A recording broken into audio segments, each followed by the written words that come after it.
ಇವತ್ತು ಮತ್ತೊಂದು ಸೆಟ್ಟನ್ನು ನಾಮಪತ್ರವನ್ನು ಒಳ್ಳೆ ಗಳಿಗೆ ಅಂತೇಳಿ ಇವತ್ತು ನಾಮಪತ್ರವನ್ನು ಸಲ್ಲಿಸಿದ್ದೇನೆ. ಈಗಾಗಲೇ ಚುನಾವಣಾ ಪ್ರಚಾರ ಪ್ರಾರಂಭ ಮಾಡಿದ್ದೀವಿ.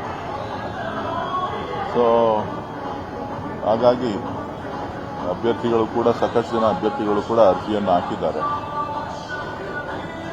ಬಿಸಿಲಿನ ಧಗೆ ಕೆಳಗಡೆ ಚುನಾವಣಾ ಪ್ರಚಾರ ಮಾಡಬೇಕಾಗಿದೆ. ಸಮಸ್ಯೆ ಏನಿಲ್ಲ ರೀ, ಒಳ್ಳೆ ಗಳಿಗೆ, ಒಳ್ಳೆ ಮುಹೂರ್ತ ಎಲ್ಲವನ್ನೂ ಕೂಡ ಪರಾಮರ್ಶಿಸಬೇಕಾಗಿದೆ.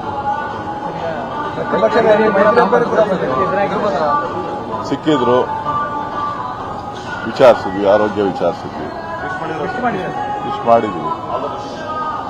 ನೀವೇನು ಹೇಳಬೇಕಾಗಿತ್ತು? Thank you.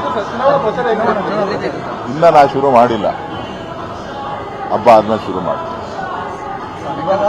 ಅಮಿತ್ ಶಾ ಅವರು ರೋಡ್ ಶೋ ಮಾಡೋಗಿದೆ ಅಂತ 5 ಲಕ್ಷದ ಅಂತರದಿಂದ ಅವ್ರು ಗೆಲ್ಲುತ್ತಾರೆ ಅಂತ ಹೇಳಿ ಹೋಮ್ ಮಿನಿಸ್ಟರ್ ಹೇಳಿದ್ದಾರೆ. ಈ ಹೇಳಿಕೆಗೆ ಏನು ಹೇಳ್ತೀವಿ? ಯಾವ ಕಾನ್ಫಿಡೆಂಟ್ ಅವರಿಗೆ ಕರ್ನಾಟಕದ ಕನ್ನಡಿಗರ ನಾಡಿ ಮಿಡಿತ ಅವರಿಗೆ ಗೊತ್ತಿಲ್ಲ, ಅದಕ್ಕಾಗಿ ಹಂಗೆ ಹೇಳಿದ್ದಾರೆ.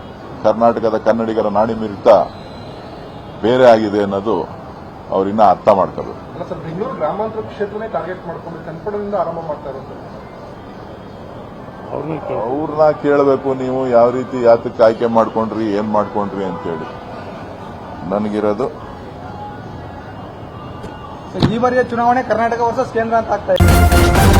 ನ್ಯೂಸ್ ಫಸ್ಟ್ ನಿರ್ಭೀತಿಯಿಂದ ನಿಮ್ಮ ಪರವಾಗಿ.